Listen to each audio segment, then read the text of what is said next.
Oh, it's Wednesday, not Friday. May 29th, 2024, episode 83 of the Saluki Gamescast. And this is definitely the first take. Absolutely. There are no outtakes of this podcast.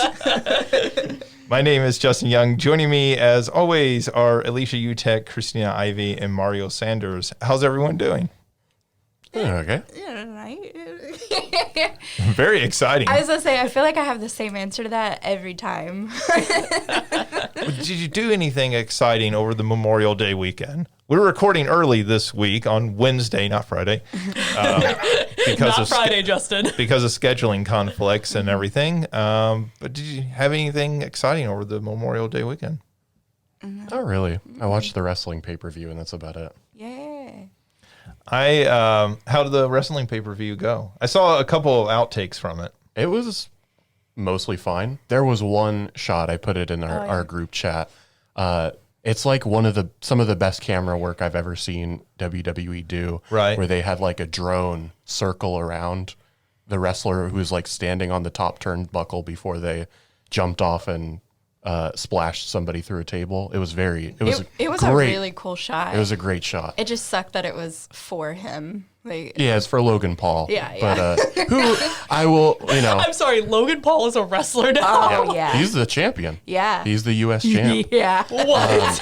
Which is like, And his brother's a boxer, fighting Mike Tyson. which I will say, like, he is such a good bad guy in Yes. wrestling. And maybe part of it is like, I don't know if this is just like because you're kind of an obnoxious person to begin with. Yeah, he's already a heel in real life. But, yeah, I don't know. It's one of those things that like I can't help but respect the work that he has clearly put into his wrestling, even if I like his real life person Yeah. and his wrestling persona, like the dislike for the real person fades into the dislike of the It's an easy wrestling, transition, yeah. basically. Yeah. I think one of the smartest things they've done recently is lean into the fan dislike of certain wrestlers and just run with it. So like Logan Paul, if you're going to bring him into the WWE, you know there's going to be a backlash. You know people are going to love to hate him. Just lean into that of him as a heel. And the same thing with The Rock, right? They bring The Rock back, and when they initially do it, he's like supposed to be like the old Rock, the hero Rock, and the fans just are having none of it. And so they pivot and they lean into him being the heel. Yeah. and it's like some of the best work he's done in Yeah. WWE. So it's I don't know. WWE is weird in the sense that like I think it's at a point where so much of the core fan base is like late 20s, early 30s. So the bad guys end up getting supported more than like the good guys are when the good guys are Yep. a little bland at times. But it's really good to have like bad guys that the fans hate. Yeah. It's good for the storytelling. I mean, I will say that's something I miss in media right now is like we've had so long now. I feel like the last 15 years, every bad guy has to have a tragic backstory in movies and books and TV shows. And I'm like, no, give me a villain. I want a bad guy I can hate. Yeah. Well, and I think wrestling at its best, in the best eras of wrestling, it is giving you great villains that are kind of fun, Yeah. but you kind of hate at the same time. Yeah. So like the NWO were fun, Sure. Yeah. Yeah. but like you love to hate them because they were horrible. And then you go back to the 80s and you look at guys like Ted DiBiase and Andre the Giant, right? Like they were fun villains. And so they were actually, in a lot of cases, more popular Yep. than, the good guys. Well, and because the villains, I think, always were able to be more real when they could like give their promos. They could be a little bit more raw. No pun I was intended. going to say. But whereas, the good guys kind of have to be a little bit more Like fake. cookie cutter. I think Yeah, that's why yeah. a lot of the good guys end up having like the managers and stuff like that. But it's good to have, these are the people you're supposed to boo and you're actually booing them. That's a good thing. Yeah. I don't think we've talked about it on this podcast, so forgive me if we have. But this semester in one of my classes, I used the clip of Ted DiBiase where he pulls a little kid out of the audience. He says, "I'll give you $100 if you can bounce this basketball 20 times." Yeah. And the kid gets to 19 and he kicks the ball. And it's like one of the great moments in the history of wrestling. Because, I mean, of course, afterwards they got the kid and gave him some stuff and everything. But it's such a perfect moment of like, oh, I just hate you. You're such a horrible person. This is both funny because you are being like the ultimate villain, but also like, I hate you. I want to see you get your head kicked in. I mean, kind of going to what Mario said, though, that late 20s, like 30s thing. It's like, also, there's a part of me that like would want to kick a basketball from a child. But I'm not going to. Okay, OJ. Somebody's got to do it. And so it's like, I definitely... Christina is supporting her reputation as the new mean one. I think it's just the new gay one. Let's be honest. But yeah, oh God, I am, aren't I? Oh no. Anyway, kicking a ball from a child. Yes, I don't know. I would want to do those things in real life, but wouldn't because that's not what you do. But like watching somebody else do it, yeah, it's entertainment. Yeah, in a way that isn't hurting anyone. Yes. Right? That's what makes it fun. Yes. Yeah, so I think I mentioned we've been going back and watching all of the old pay-per-views, and I think one of the last ones we watched was like Survivor Series 1986 or 1987, and they showed those clips of DiBiase doing it. And I've seen those clips before, but the friends who I'm watching with have never seen those clips before. And so I was like, the first one is like him telling a kid, "Oh, if you can do 15 push-ups," I'm like, "Oh, there's something." He does something like he puts his foot on the kid's back or something like that. And then it's the basketball one shows right after. Like, that's what it is. He kicks the basketball right as he gets to like the second to last one, and the kid just looks up like, "What?" He's like kind of devastated. Because like the audience knows what's coming, but a child, like, no, like they don't get it. They're just like, "Oh yeah, I could do this really easily." Yeah. Yeah. Speaking of great villains, since Alicia, you said you want to see great villains, I saw the Furiosa Mad Max saga I film. thought you were about to say you saw the Garfield film and Chris Pratt was a villain for doing it. Garfield comes out as the real villain. He always has been. Let's be honest. He's ruining Odie's life. But yeah, I saw that new Furiosa film, and Chris Hemsworth plays the villain in that, and he's really good in it. Which is, I like Chris Hemsworth. I've liked him in stuff other than obviously the Thor films. But like he really has fun with it and is able to create like a different villain than like we've seen before in the Mad Max films. And that's a fun movie. It's an interesting movie because it is. Did you see Fury Road? Mm-hmm. I have not. The last one. So this film, apparently, George Miller wrote it at the same time that he wrote that. And this very much plays like, watching this, it very much feels like that was one long movie and they just cut it in half. Yeah. And this is all the setup for that film. That film's really like the payoff for everything that happens in this film. And so watching it, you go, who Furiosa is makes a lot more sense. And like her relationship with some of the characters in Fury Road makes a lot more sense. And so this is sort of the story where that is all visceral action. Mm-hmm. Not that there's not really cool action in this, but there's a lot more story in this that sets up everything. Do these tie back to the original or no? How many... Is there one original or are there multiple that he made in like the 80s? No, there's 3. Okay. And so this is the 5th one, I think, total. I mean, in that they all tie into Mad Max as a character and into this world and kind of the world building and everything. But those films are very sort of... they're not exactly, but they're almost like Final Fantasy games. Oh, they're sort of episodic. Yeah, and that like they don't really like these two, Furiosa and Fury Road, are the two that are the closest link to one another, where like they actually feel like part of one story. The others feel very episodic. Like and to the point where it's okay if we contradict ourselves with some of the, some of the chronology, some of the backstory and everything, It's like the because James Bond films. yeah, like James Bond's a good example. And in fact, I listened to an interview with George Miller, and he was talking about that, he's really interested in this idea of mythology, and like Mad Max is this like sort of mythological figure. So it doesn't really matter if somebody else takes on the role or if some of the stories don't like link up 100%.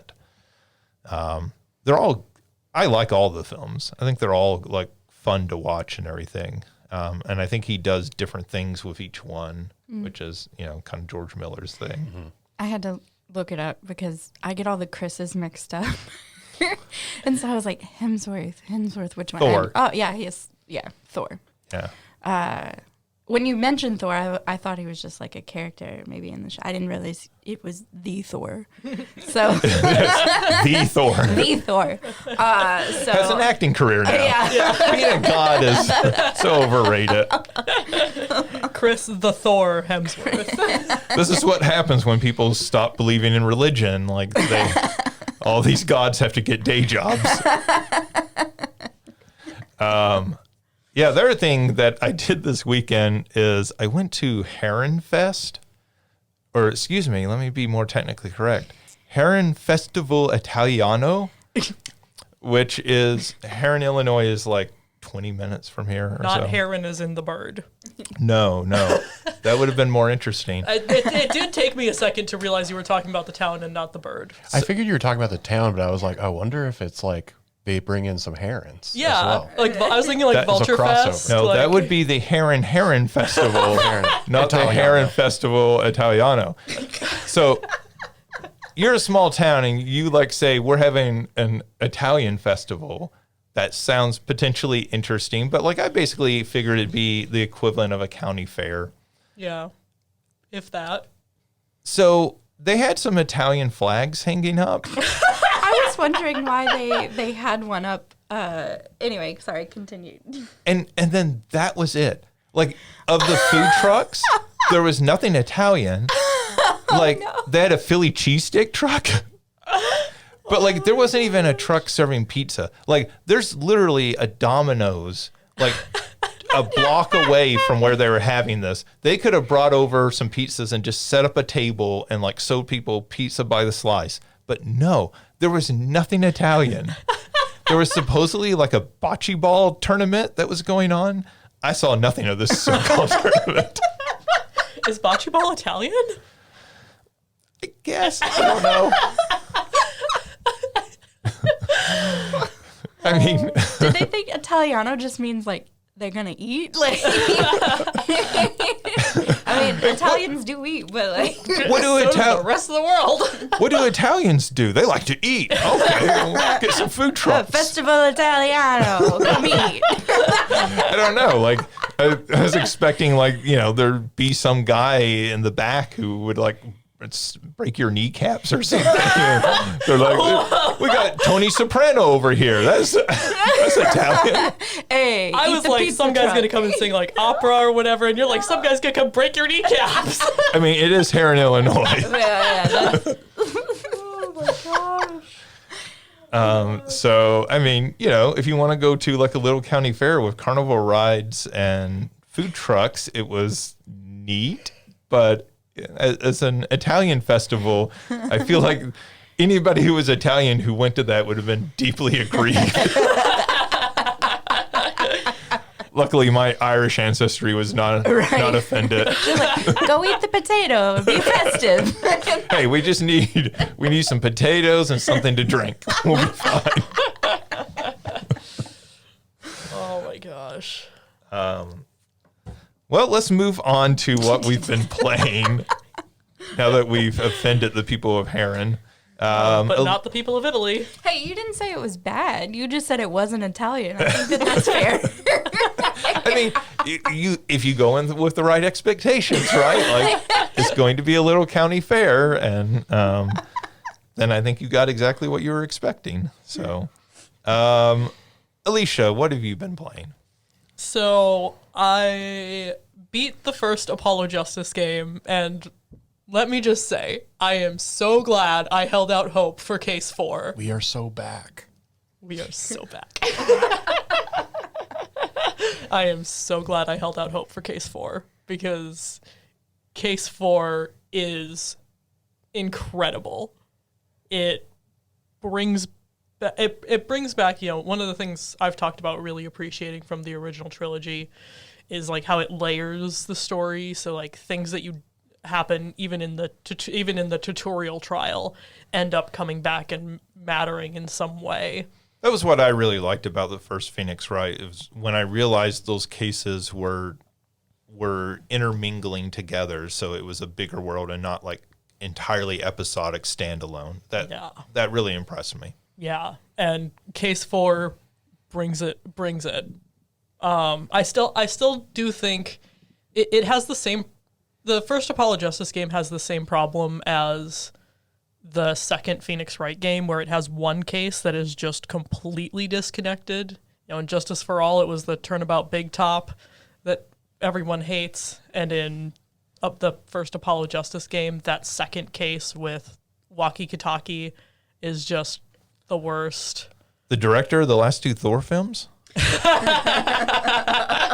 The Thor film. The Thor.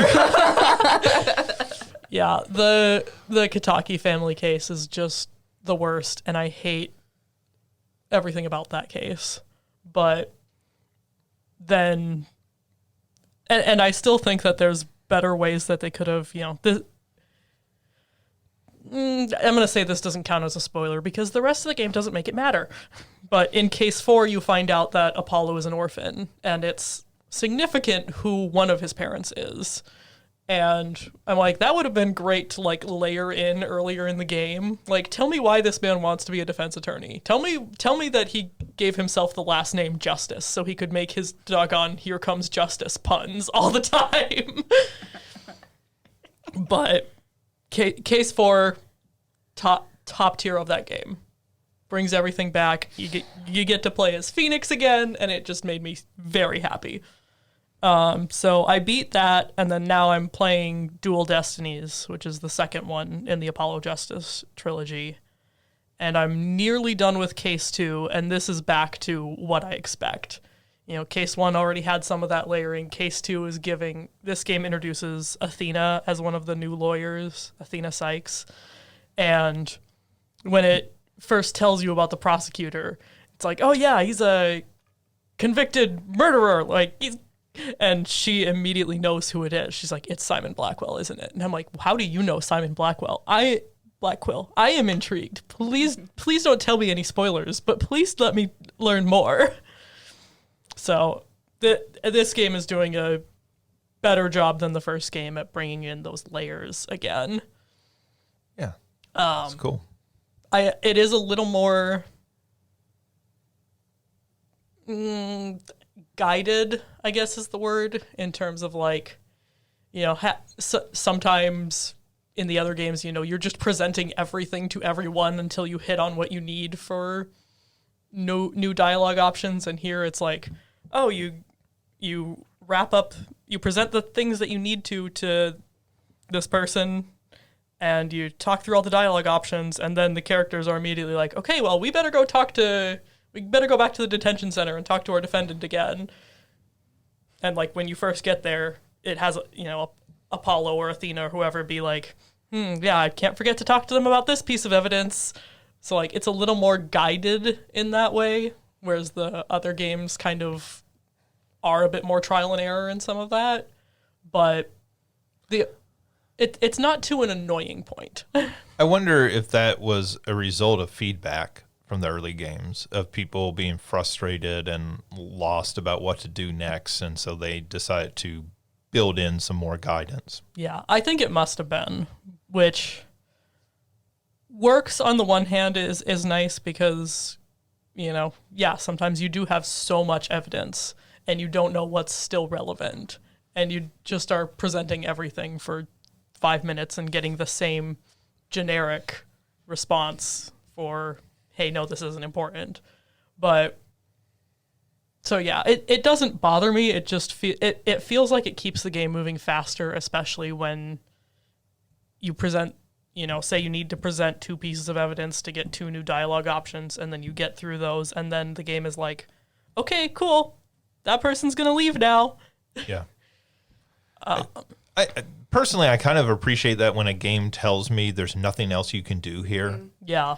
Because like adventure games, which those are sort of, adventure games, a lot of times you can be stuck in an area and like, well, what else should I be doing? Can I get into that door? I don't know. Let me try all these different combination of items. And sometimes it's nice at a game to go, hey, no, you've done everything here. Just move on. Mm-hmm. Yeah. Yeah. I do. Well, I just plain don't have strong feelings on them doing it. I don't love it. I don't hate it. I think there are other things that they're doing that I personally prefer, where like this game also includes now Apollo is keeping a notebook to like remind you of like, hey, did you go to the manor foyer? Did you go to the garden? Did you go to the detention center? So I think that for me is what I would prefer, is like a little more being like, let me look and see what I still need to do. But I also do think it's streamlining the game more, and I definitely would have appreciated it in some of those cases that I didn't enjoy as much, like Turnabout Big Top and the Kataki family one. Right. I will say I'm angry that they took away one of the, part of the charm of the games is getting to examine everything. And like, every time you go back to the Wright & Co. law office, check on the plant, check on Charlie, make sure he's being watered. Everything's good. And this game did take away examining from most of the rooms. You only get to examine in specific rooms at specific times. But my sister has promised me that examining comes back in Spirit of Justice. So I can live without it for one game as long as I can keep seeing that Charlie is okay. All right. Anything else? That's really been it, I think. It's only been a few days. Yeah. Christina, how about you?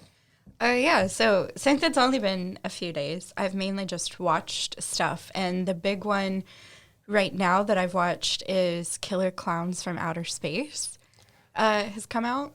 Has that come out, or is it like So it hasn't come out. It came out for early release if you bought the something digital copy. Okay. This is a game of Killer Clowns from Outer Space? Yeah, it's it's from the Friday the 13th people, right? Yep. It's one of those asymmetrical horror games, and a bunch of streamers, so like Otofu and Polyester and Ohm Wrecker and stuff like that, who play a lot of Dead by Daylight, also played Killer Clowns. They got it a day early, and then the next day it was released for folks who bought that the pre-release virtual something. I don't remember. Like what the it was called. deluxe edition or whatever. Yes.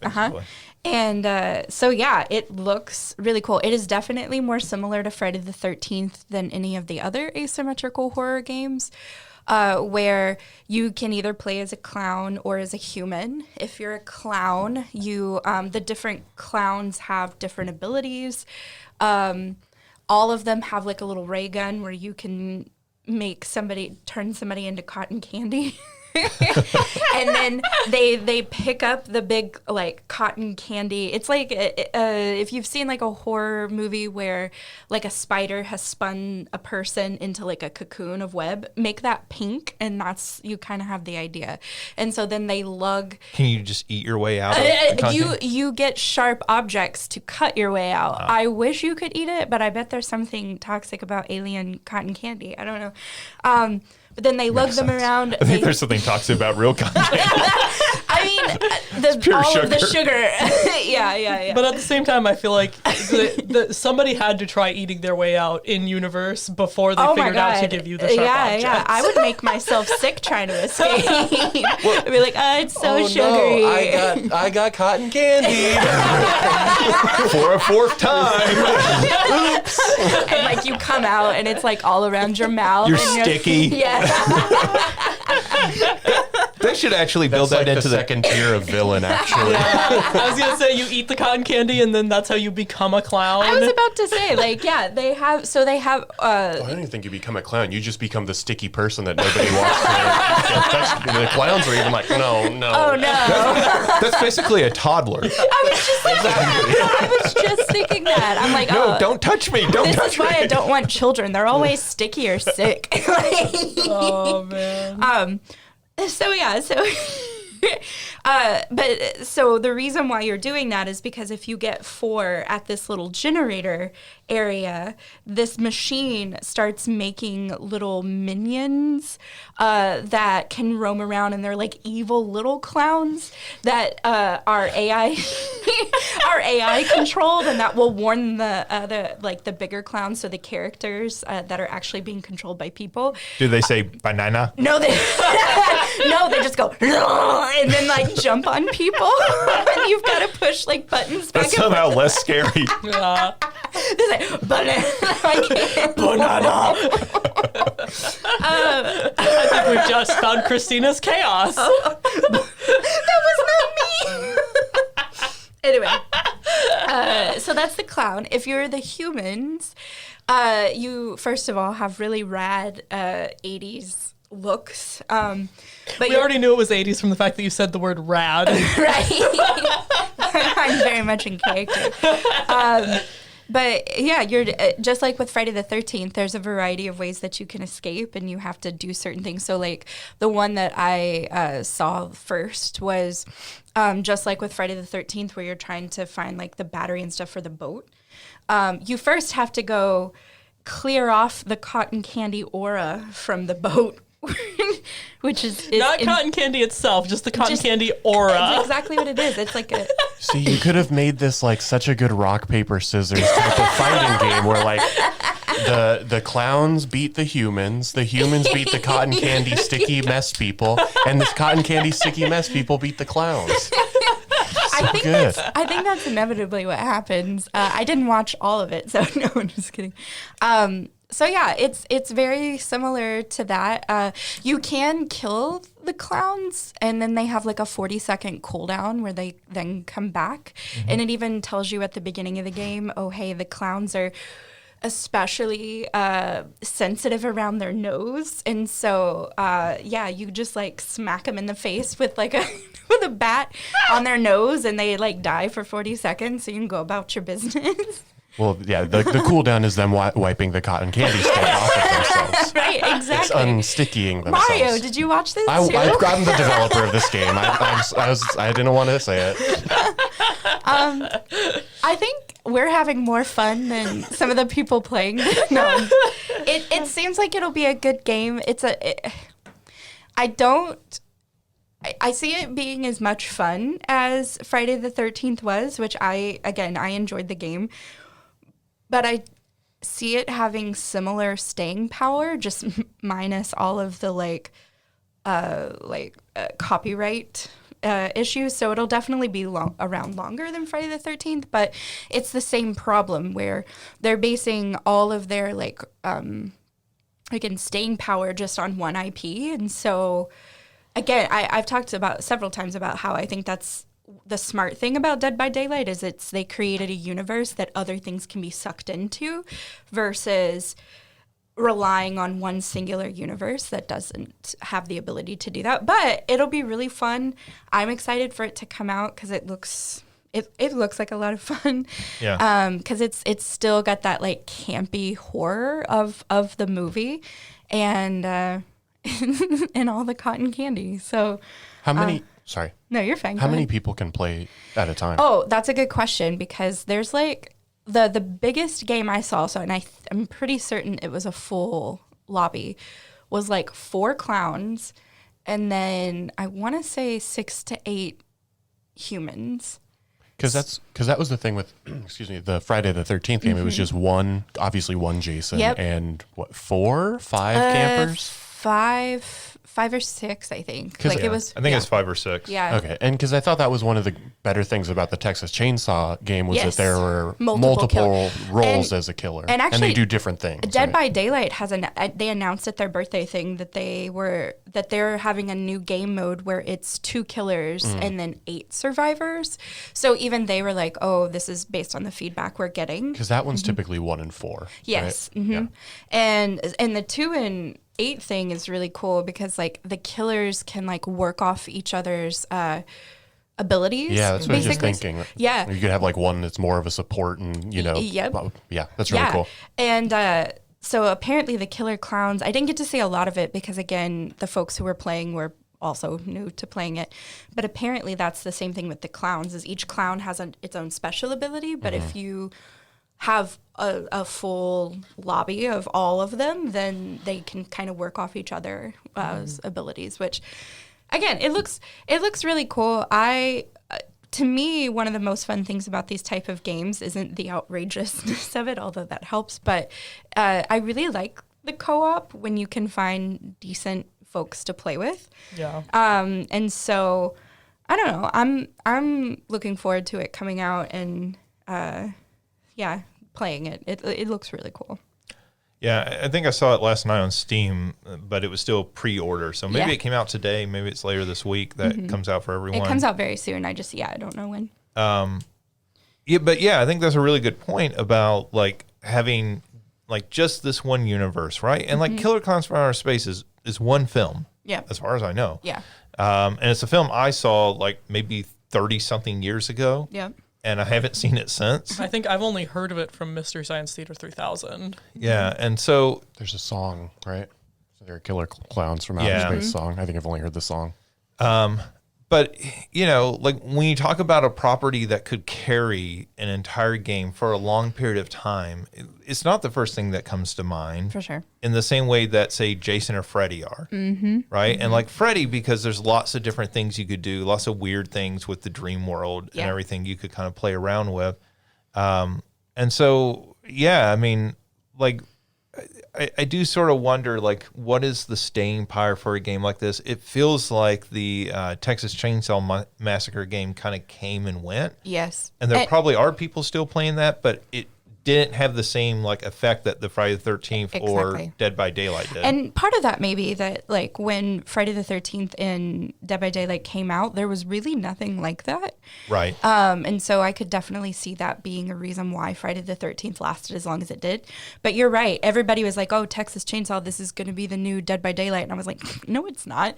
Like, the gameplay is just a tiny bit more complicated, which I think means that less people will get involved because it's overwhelming and plus their tutorial, like Dead by Daylight really worked hard on their tutorial in terms of like you play a game as part of the tutorial with Right. AI people or with AI combatants. Versus this, which the tutorial is just like slides that tell you how to play, which I think is, again, for a game that is more complicated, I don't think is a smart way to go about it because people can't remember all of that information. Especially for a game where there's like strategy Yes. involved. Yes. That's a Say, lot. that's really surprising that Dead by Daylight's the only one that does play with the computer before Yeah. you play with people. Right. Agreed. As a matter of fact, like when I play, like occasionally when I play Killer, I always go back and redo the tutorial just to make sure that I remember how to kill. That sounds awful, but you know what I mean? Make sure I remember how to do it because I have the muscle memory for the Survivor because I played way too much of it. But playing the Killer, it always takes me a little bit to remember the differences.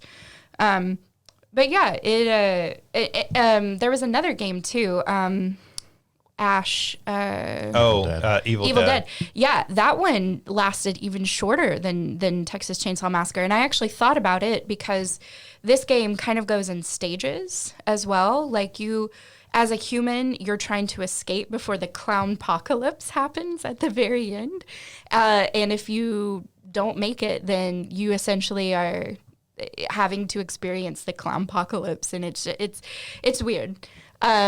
Essentially, think about it being like the final boss in what is it, like PUBG and Fortnite, where the like storm can catch you or what have you. And so it's kind of that. It wrangles you into one spot on the map for you to have to face all 4 clowns at the same time. Oh, that's smart. So yeah, it looks like it's going to be a lot of fun. I don't see it having the staying power of some of the others, but I'm excited to actually be able to play it. Yeah, I want to try it because I did like Friday the 13th. I mean, I know a lot of people didn't like that game when it came out, but but part of why I liked it, I'm a big Friday the 13th fan. Yep. And so like that got me in to play that game. Whereas something like, like the Texas Chainsaw Massacre, I was interested in that. I've just never gotten around to playing it. And now I worry it's the sort of game, if I try to play it now, there's just not going to be a player base there. I don't know if you'd be able to play. I mean, you would, but it would take forever to find a lobby. And I think that's one of the reasons, we talk about this a lot, why certain games like perpetuate, like Dead by Daylight, is because it builds up enough of a fan base that there's always somebody there to play with. Oh, yeah. Yeah. And a lot of these smaller online games just can't build up enough of a fan base to to sustain themselves. Yeah. That's interesting to hear. I'll be interested to hear your experiences more with that game because it's cool looking. Yeah. I mean, For sure. it's kind of fun, like all these years later, to actually get a game of Killer Clowns from Outer Space. Yeah. Of all things. Like you mentioned, it's like the last thing I would have thought of. But honestly, watching it makes sense. All the different types of clowns, they're all creepy. All the different folks. And it honestly, the map, it makes sense that it's Friday the 13th folks because like the map is reminiscent of like the camp and things like that. Sure. All the little things you have to do. And so it feels like they took the shell of Friday the 13th, put some clowns and cotton candy in it, and then was like, here we go. So, Right. That makes sense too. You wouldn't want to like reinvent the wheel. Right. You had a game that worked. So, Right. All right. Is that it? Mario, how about you? Yes, I've played 2 things. The first one was an RPG called Astra Hunter Zosma. It's a free RPG maker game on Steam. Friends and I, going back a while now, have done these like RPG races. And it's been a while since we've done one just as we, all get busier and life and stuff like that. And trying to align time zones is really difficult. Because one of the people I play with is in Australia, so somebody is inevitably having to play at terrible o'clock. But this one wasn't too long. I think it was like 7 hours, so it wasn't too bad compared to some of them that we've played. But yeah, for a free game on Steam, it was pretty fine. It's one of those games like I probably wouldn't spend money on it. If it was like $5, I don't even know if I would recommend it at that point. But as a free game, it's pretty okay. I think the one thing about all of those RPG Maker games, and it's probably this way because it's just true of most like JRPGs, the magic system is just so strong that like, why would you not spec into magic? And there's an ability, there's like a chain. I'm just going to talk about it because I'm assuming nobody's going to play it. Basically, you get... At the beginning of the game, you get 4 moves per turn, and each like boss you beat gives you an additional action for your turn. And you can create a chain, and if you keep the chain up, it like adds a certain percentage to the next move you do. So if you continue to do physical attacks, the first physical attack is going to be your base damage. The second physical attack is going to be like your base damage plus 15%. A third physical attack in a row is going to be like your base damage plus 30%. And so if you keep doing the same moves, you can keep that chain up. And if you do like 3 magic attacks and then 3 magic attacks and then a physical attack, that physical attack will still have whatever that chain bonus is, but it breaks that chain. And so there's a particular physical move you can do that lowers an enemy's like elemental resistance. So you like so by the end of the game, it was do this elemental resistance lowering physical attack like 4 times. you get the chain up to like almost 100%, so you're doing twice as much damage, and then you do that magic attack, like it's like a fire move or a lightning move, whichever one you want to do, and you're doing like over 2,000 damage, where your base physical attack is maybe doing like 150. And so it's just one of those things where it became repetitive in that manner. It sounds like it's almost just broken by the end. Yeah, I mean, like the bosses are strong enough that you're not like one-shotting them by any means, and there's definitely still some amount of challenge to it, but it makes the combat pretty uninteresting. Which is unfortunate. And that's interesting because when you're describing that, I'm like, oh, that's actually more interesting than a lot of JRPGs, like the classic 16-bit ones at least, that, you know, there is this sort of like Balatro sort of like combo system that you're like building up. I think there's something really interesting about the combo system that, like, I'm not going to say it forces you into, you got to pick either magic or physical attacks, because based off of this like combo, this like sequencing, you need to do one of them and then you're ending with whatever the other one is. So it's like you kind of need both, but it's like I said, it felt unfortunate that every single turn was basically just doing this chain every single time, as compared to you had a skill points system where each turn you could do the basic attack and that would earn you 1 skill point, and you could spend the skill points to do like the stronger moves. So basically you would spend the first time sort of like gaining those 2 skill points. The elemental attack, the one that lowered the elemental damage, would cost 2 skill points, but you would get 3 for doing it. So you could just like, if by the end of the game you could get up to 6 by the time you did it, and like your strongest magic attack, whichever element you had chosen, costs 6. So it's just like all of the other potentially cool things that you could do in combat. It just, I think all 3 of us who were playing it were just like, why would I do any of that? Right. Like it almost felt bad, or there were turns where I'm just like, do I want to spend this turn healing and do like the safe thing, or do I just want to go in and like smash face? Right.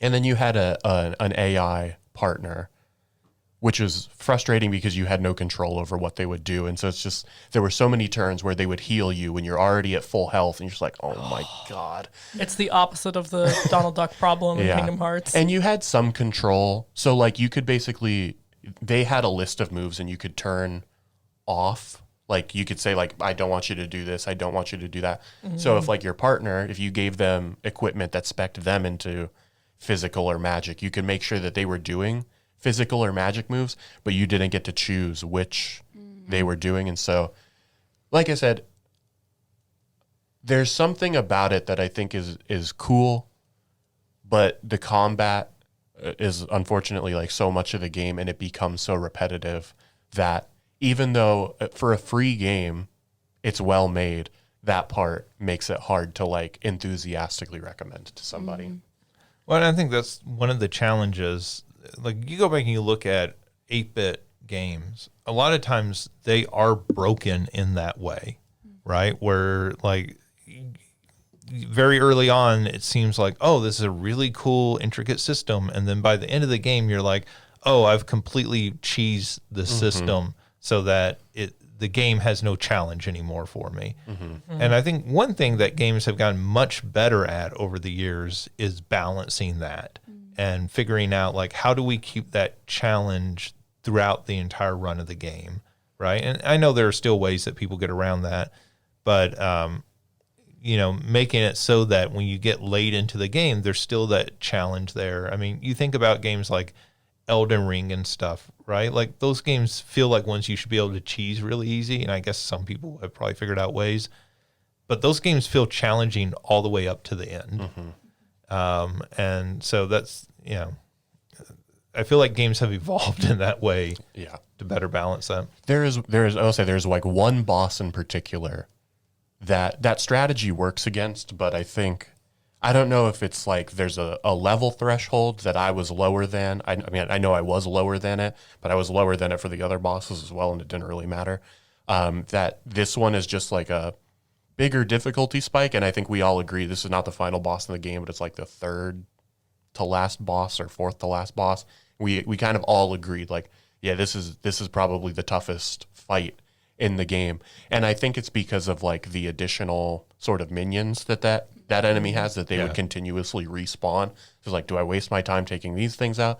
And then it would like buff those minions to the point where you couldn't do any damage to the minions anyways. And so, anyways, Did its minions say banana? No, they were cannons. Cannon. I guess. Did they shoot cotton candy at you? No, just cannonballs. He was a skeleton pirate.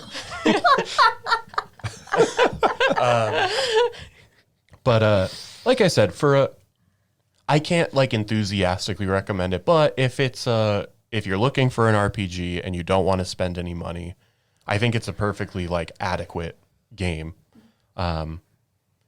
And so like I think the other thing that was like kind of shrug about it is there's like a treasure hunting element to it that really is kind of inconsequential. You can do that, but if you don't do it, there's you don't like lose anything about it as well. So, that's one game. The other game I've been playing as part of the N64 stuff is Rocket Robot on Wheels. I haven't finished it yet, but a lot of people, a lot of friends that I've been playing with describe it as like the hidden Banjo-Kazooie of that system, that it's like the one that gets overlooked as one of those 3D collectathons, but that it's really good. And I would agree. I mean, there's frustrating things about it, but there's frustrating things about all those games. But yeah, it's been a good time. And I think the thing that's maybe most interesting that I would want to talk about most is that this is actually Sucker Punch's first game. So they made this game, and then they made the Sly Coopers, and then they made Infamous, and then they made Ghost of Tsushima. And so I think it's one of those things that I can't imagine this would ever come to the Switch Online for N64, because I don't know what sort of relationship Nintendo has with Sucker Punch at this point, or if Sony would even allow for something like that to happen. So it's unfortunate that it's one that people will potentially still not have much of an opportunity to play, but it's an interesting one. It's you play as a little robot unicycle guy, and you're collecting tickets and tokens and all that stuff. I don't know if it's one that anybody here is familiar with. I'm familiar with it. I don't think I've ever played it, though. Is it better or worse than Croc? I don't know Croc. Oh, you've never played Croc? Mm-mm. Oh, okay. That's an Argonaut 3D platformer that got a lot of attention. I think mostly because it released on the PlayStation at a time when PlayStation wasn't getting a lot of those 3D platformers. Yeah, in my opinion, and based on like the opinions of people that I was talking to, I wouldn't put it ahead of Mario 64, but I don't think you can put any game ahead of Mario 64 in that era, in that genre. Yeah. But I think you could put it on the same tier as a Banjo, or like a Tonic Trouble is the other sort of like hidden gem of that genre on the system. But yeah, like it's really well made. And I think I said, as Sucker Punch's debut, I think that's one of the more interesting things about it, and like thinking about that company's like legacy in terms of developing games. I think that's really one of the more interesting things. Like, part of me, I've never played the only other Sucker Punch game I've played is Ghost of Tsushima. I never played any of the Sly Coopers or the Infamous games. I've always heard good things about them, but like it makes me want to go play some of those games to see like how, like what that influence is. I probably have talked about it on here before. If not, I think I probably talked about it with you, Justin. One of the most interesting games or things in like games, to use a specific example, is I'm going to forget his last name, Shinji, who makes the Resident Evil games. I can't think of his last name, but the first game that he made, or the first game that he was the director of, I believe, was Goof Troop on the Super Nintendo. And like once you learn that, Shinji Mikami, once you sort of realize that, you like play Goof Troop knowing that he made the Resident Evils, you're like, that's a Resident Evil game.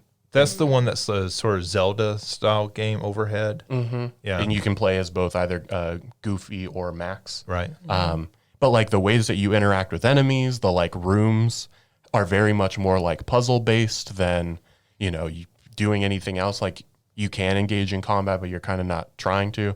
Like it's really interesting to see like the Resident Evil DNA in Goof Troop and how that led to this like obviously massive franchise that is kind of like the center, like the pinnacle of his career, I guess, in terms of development.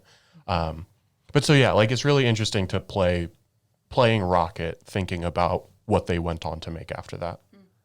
Yeah, and they became a company that, you know, does those character action games better than just about anyone else, right? Like they're not as high profile as say like Insomniac, right? But like from the Sly Cooper games to the Infamous games and now Ghost of Tsushima, like I feel like they have very low key built up this reputation as like one of the best developers working today. Yeah, I think they're. And I think the episode that Kevin was on, you know, I think he even brought him up. Like we were talking about like some of the, because we were talking about the closures that they were doing. That like, I think that was one that we didn't talk about as much, of just like being the peak or like the top studios that Sony owns, and with the success of all of those games that they've made for Sony, and I think that whatever the next one that they're going to come out with, I know we're talking about the port, I think later on.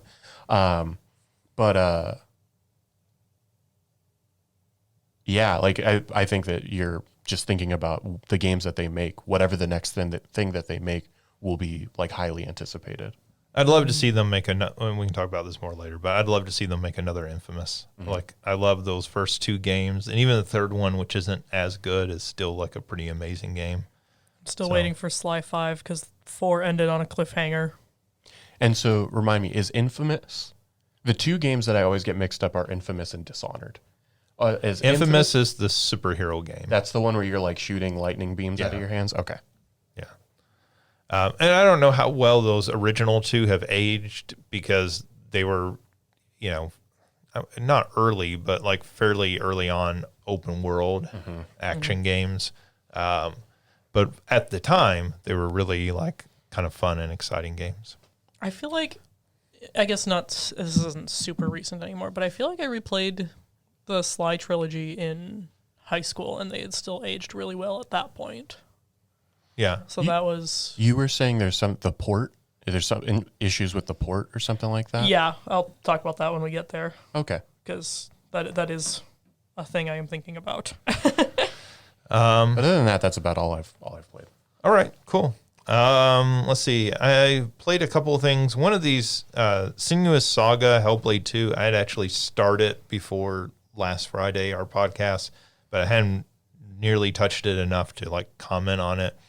I liked the first Hellblade, which was Sinuous Sacrifice. I always get the subtitles, or I don't know what the subtitle is. I think it's the other way around. I think the new one is Senua's Sacrifice. I think Really? I think I double checked it to be sure, but check it and see if I'm wrong. But anyways, I played the new Hellblade game. This is obviously one of Microsoft's big releases, and so I actually kind of liked the first one, the first Hellblade. I didn't think it was the greatest game ever made, but I know a lot of people just absolutely despised it. It is, in many ways, sort of a walking simulator.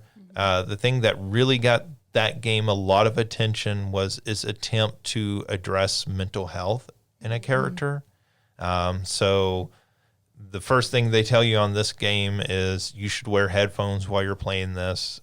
So you are a character who is hearing voices in their head. Wow. And so you basically have two different voices. There's a third voice, but two main voices that are kind of arguing back and forth. Like one of them is sort of like, go forward, and the other one's like, no, you're too scared to go forward. You should hold back. And so if it was just that, right, like that would be kind of gimmicky, but like the game actually tries in the first game to address bigger issues of mental health in a game with this like, sort of fantasy adventure character. And I think, I'm no expert, so like it's hard for me to say like, do they do a good job? But like it wasn't offensive to me in the way that they approached it, and I thought they were trying to do it very sort of a nuanced approach. Not like, not just like, oh, you're crazy. Everybody thinks you're crazy, Senua. Like, it wasn't that. And I know they've said they worked with experts. They worked with people who might have mental health issues or be schizophrenic or something of that nature. So this game is just that game over again of what I've played so far. I have not completed it. I'm maybe a couple hours into it. I think I've heard that it's maybe about a 5-6 hour game. And it is incredibly beautiful. Like if you've seen the trailers, it looks amazing. It does look as amazing as it does in the trailers. The motion capture, the animation on Senua specifically is really amazing looking in the game. The high level production values. It's just, and this is not necessarily their fault, but I think they hyped this game as more than it is. And that may be Microsoft. Maybe Microsoft took over the marketing campaign and said, we're going to try to push this as a big pillar, for the Xbox brand. And it is still a very small game. They have not expanded what you're doing particularly in the game. And so it's not like all of a sudden, is a much bigger world and exploration and everything. It's still a very small game of you sort of navigating down fairly set up corridors and mostly solving puzzles. It's not a, I think it can come off in trailers looking a bit like God of War-ish, and it's not at all that. But the first game wasn't that either. So I don't know. It's disappointing, I guess. Yeah. First and foremost, you are right. I feel like I've just always thought the first one was also Senua Saga as well. Yeah. I mean, look, I get it wrong all the time. I did check it on this, and I was like, I thought I checked it, but maybe I'm wrong. My initial reaction was when you said it's 5 hours. I was expecting, this is going to be like a big 20-hour sort of adventure game type of thing. So for it to have been as hyped and talked about as this, this is not on the same level as a whatever that game that came out last year was. Todd Howard. Oh, Starfield. Yeah, not on the same level as Starfield, but I feel like Microsoft talks about this as being one of their pillar series or core series for them.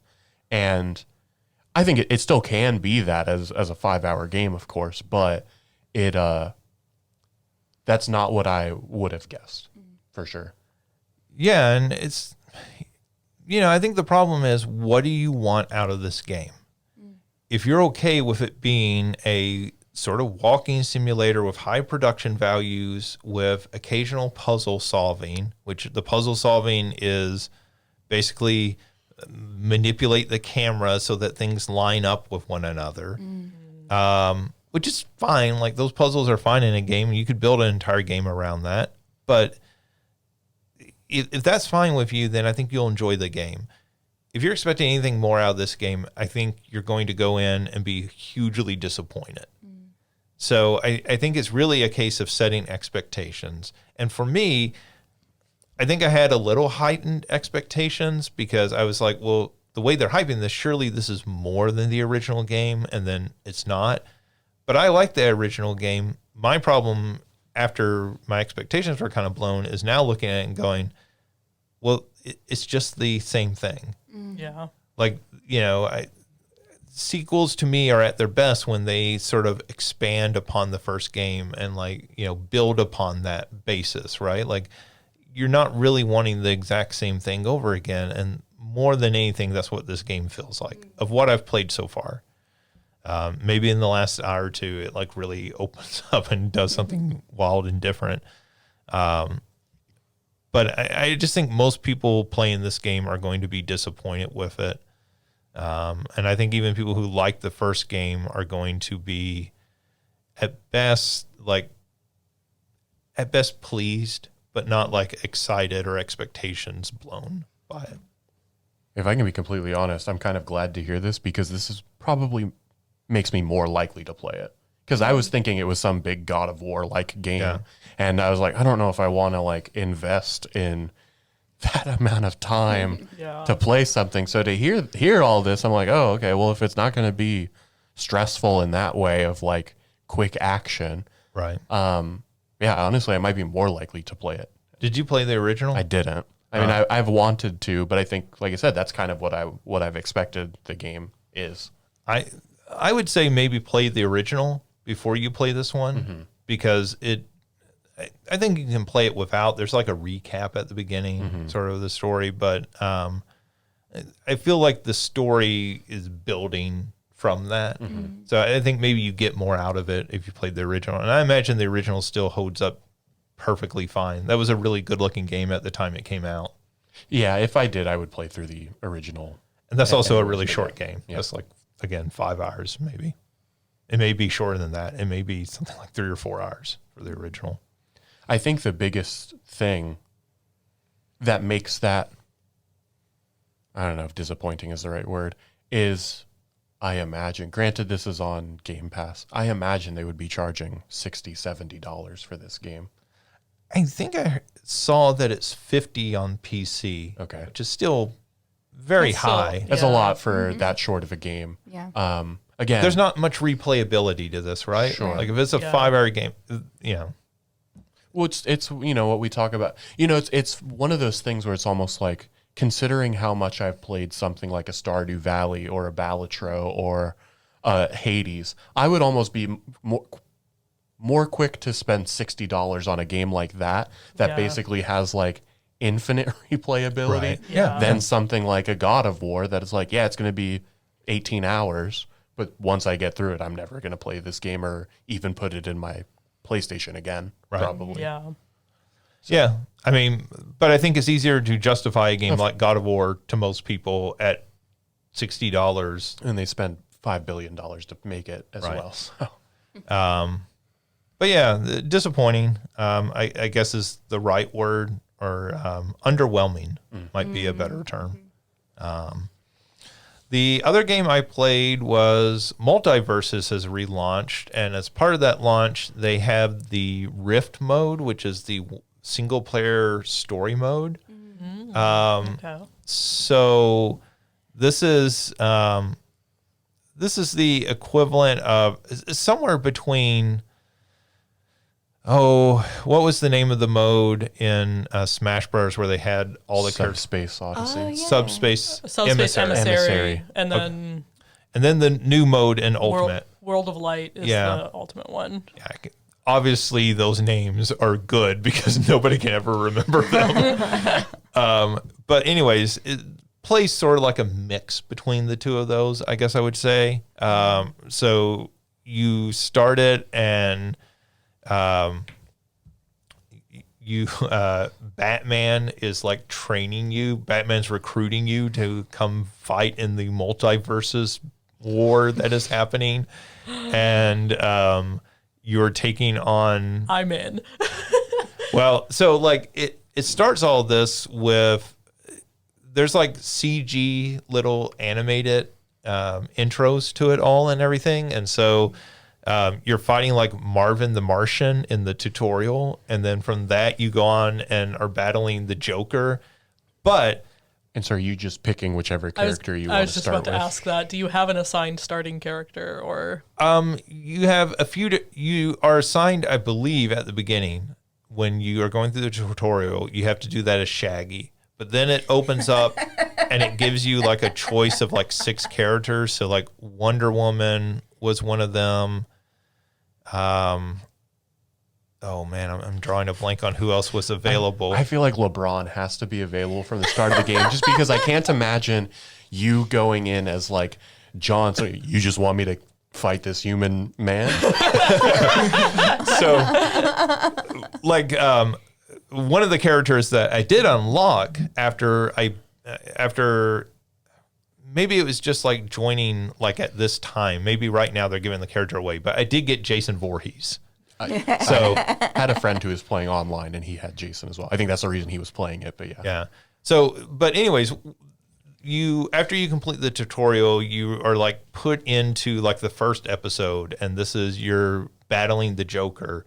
And so as you begin each fight, you're like given a little sort of like map, little branching map, and each battle, like the Joker comes on and like sort of taunts you. That part is not voiced. The CG parts are voiced. But like then you're battling different characters that have been sort of like corrupted by the Joker. So there's like corrupted versions. So like you battle Bugs Bunny, but he's wearing a Joker t-shirt. Dark bugs. Yeah. He got So- he got hit with the Joker venom. So speaking of LeBron James, one of the battles that you have is LeBron James and Bugs Bunny. And LeBron James says, I don't know why we're fighting for this clown. And Bugs Bunny says, he's our team sponsor. And they're in like the Toon Squad jerseys. So they do a lot of like little fun stuff with that. Like you battle Superman and Wonder Woman at one point, and they have been corrupted by the Black Lantern, which... Yeah. Okay, I don't know anything about the Black Lantern. I know the yellow, right? Like the yellow is the villain of the Green Lantern. Yeah, yellow is the only one I was familiar with. Oh Me no, too. there's. But there, I know, there's like all the colors. I'll say there's. Yeah. Yeah. So, That could be a whole rant. I won't. so I will say they're doing fun fan service stuff like that. That's like actually like pretty clever, you know. And some of the dialogue's pretty clever. When you get into the battles, there is some voicing going on. So Kevin Conroy does voice Batman. Yep. But it's also pretty clear, like, they were working on this while he was very sick or he had passed away, because there's less voice acting in it from him than there is from, like, Mark Hamill as the Joker. Yeah. Well, and I know they've said they're not planning on bringing someone else in to do more Batman lines. Right. So, so there's a lot of text sort of stuff, and then there's like jokes going on with that, right? So there's like the stuff with the Toon Squad, which is, you know, kind of clever, and the Joker, when you're fighting a fight, he's like making comments to you. So like he is like he's making comments specifically about Shaggy and specifically about Wonder Woman, like while you're fighting, which that's pretty clever and pretty neat, you know, Yeah. like they, and so all that's kind of fun. Mixed in between there are bonus games, much like Smash Brothers. So like there's one where you're smashing targets while jumping around a stage. There's one where you have to take control of a cannon and you're basically like aiming it around the screen and shooting things. And Does that shoot cotton candy? no, it does not. But like those are terrible. Just kind of like the Smash Brothers mini games are kind of terrible. Tell us how you really man. feel. And so what really frustrated me, and this, I guess, a minor spoiler, is that when you get to the end of that first episode and you battle the Joker, you are battling the Joker and he's like in a hot air balloon and you have a cannon and you're aiming the cannon and like shooting at his hot air balloon. So you're not even really Fighting the Joker. right. You're not even doing platform fighting. You're doing this like little mini game. I don't think the mini games are very good. But then they are bringing in all these characters. So like they bring in Stripe from Gremlins, like, and he you battle him, and then when you get to the end of it, you're like, okay, we beat you, Joker, give us the gem. And he's like, oh no, that little monster stole it and he ran off with it. So then Stripe is the main villain of the second episode. So they're doing cool stuff with the characters and like the universe. I don't know if they can keep that up throughout the length of it. The fighting Bugs Bunny and LeBron James and them saying, well, we have to do this because he's sponsoring our basketball team is like really a good joke. It's low hanging fruit, but it's the sort of like joke that they don't do in these sorts of games all that often. And it's a nice call out to that world, right? Yeah. It's like it's making fun of itself a little bit. Like, this seems outrageous, and we acknowledge that, but here's why. It feels like how the Disney movie Enchanted is half love letter, half parody of Disney. Like, it feels like it's half love letter, half parody of fighting games like this. Well, of these Warner Brother properties, right? Like, it is, Enchanted works because, yes, it's a bit of a parody, but it's a very much like its heart is in the right place. Yes. Yeah. Parodying these things, right? Like when it makes fun of Sleeping Beauty, it does so in an obviously affectionate way. Yeah. And so far, that's what this has been, right? Like when they make fun of Space Jam, they're doing it in a very affectionate way, right? And you're getting to see Bugs Bunny in his Space Jam jersey. If only they had like character specific stories, and just imagine if you got to play as LeBron and the final boss was Michael Jordan. Oh God, that would be so good. I mean, Gotta give him some room for DLC content, Mario. who knows where this game goes? I mean, like Agent Smith from The Matrix is in this, and Jason Voorhees is in this, and so Jason's mom comes and she's the final boss. right. Like, I mean, I don't like the way Jason looks in this. Yeah, the cartoonish. Yeah. Him thickums. Yeah. And he doesn't play particularly well for the way I play. I've been mostly playing as Wonder Woman. I kind of like the way that she plays. But they have also went back and redid the graphics for this new release, and that does show this is a much better looking game. I wish there was a little bit more, because the characters are talking and stuff. I wish there was more like kind of facial animation going on. I know that would be really difficult in the middle of a platformer game, but I wish there was kind of more of that. But yeah, I liked Multiverses when it first came out, and I kind of fell off it, which I guess everyone did, which is why they pulled it and have went back to relaunch it. I think this is a good game. I think it's an interesting alternative take on Smash Brothers. And I think the thing that they are good about is that they actually have the properties that people would care about, right? Like right away, you're getting to access Shaggy and Wonder Woman and Jason, and Anya Stark shows up in it, and so like they're rolling out all the big hitters very early on. So you're getting to see these characters, and that's fun, right? One of the problems with these sort of platform fighters is often they're characters that nobody knows or cares about. Even when they did PlayStation All-Stars, like it was Kratos and everyone else. Well, it was shocking how quickly, unless you were like a really kind of old school gamer, like how quickly you were like, who are these people? Right? Like the fact that they put Polygon Man in there was like amazing to me. But like I imagine 98% of the people playing that game were like, who? Well, and even I'm trying to remember who was in the Nickelodeon one. Like I remember they had Aang and Toph, and I assume they had SpongeBob, but like at least SpongeBob and Patrick. But like Ninja Turtles, Garfield. Did they? Yeah. And I think so. I was watching a friend play Multiverses yesterday. I think I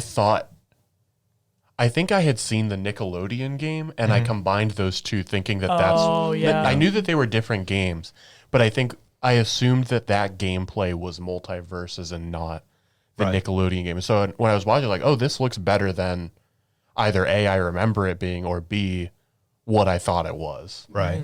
I think because the Nickelodeon one does not play well.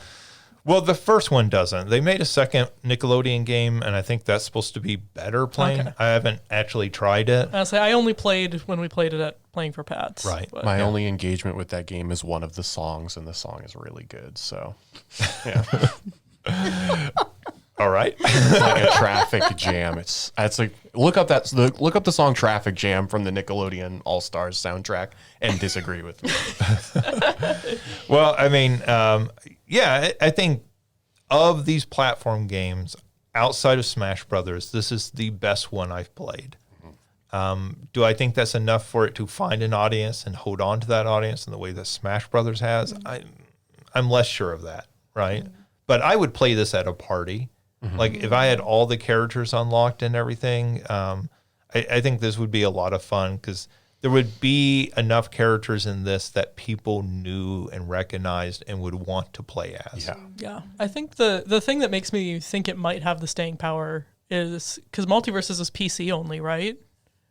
No, No? it's on consoles as It's well. on consoles? In fact, when I played it last time, it was on Xbox. I played it on PC this time. Okay, then I may retract because I was like, that's kind of the one problem with Smash Bros is that's only on the Nintendo consoles. Yeah. So like if you're a PC gamer, you don't play Smash. Yeah, I mean, this is the alternative, right? Like for people who don't have a Switch or don't want to play a Nintendo game, right? This is a good alternative for that.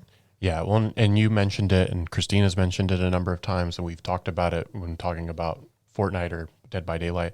It's those properties that you could get a room of like 100 people, and they're all going to recognize probably a couple of people from it, right? Yeah. Or at least more, probably 5 or 6, even if you just assume like Superman or Wonder Woman, of course. Yeah, like they might the not know the characters, but they'll recognize them. Yeah, and I think that's really important for, that kind of game as you're talking about. Yeah, I mean, going back to those Nickelodeon games, one of the big criticisms I had of those was it was so heavily stacked with characters from, say, like the last 15 years.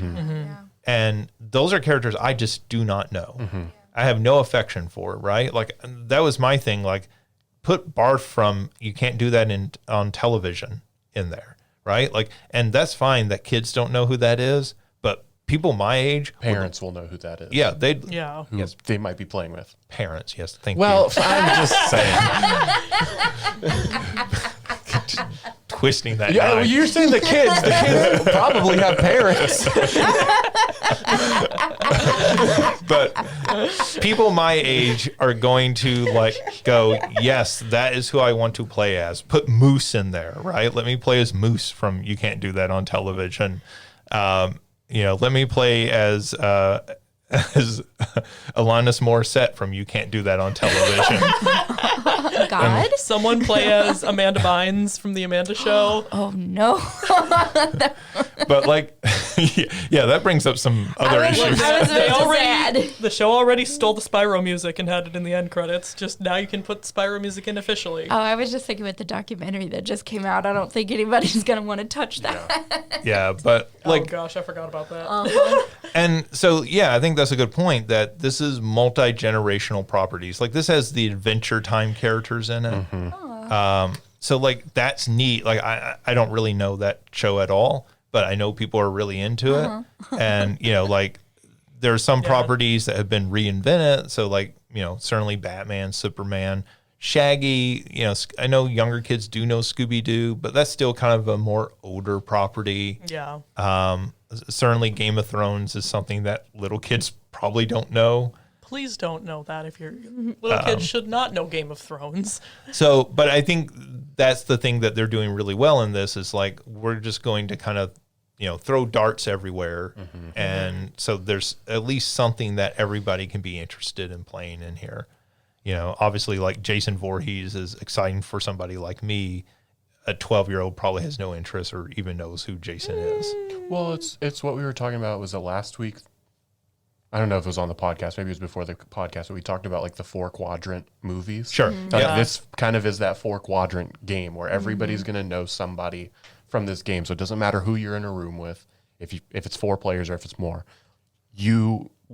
everybody will be able to pick somebody. Yeah, and they're smartly including female characters in this, right? So like there's Wonder Woman, but there's also Velma from Scooby-Doo, and there's Harley Quinn is in here. Oh, so one of the things I did like in the story is you had to battle Harley Quinn, but like Harley Quinn is helping you, but it's Harley Quinn in like her new outfit, and the Harley Quinn you have to battle is she's in the outfit from the 90s animated series. Nice. And she says in the game, she says, "Oh, that's an evil me who never had the confidence to leave Mr. J." And you're like, "Oh, that's fun." That's a good. You're even, using the costumes to differentiate these different versions. Yeah. So like you're doing something kind of fun and clever with all this.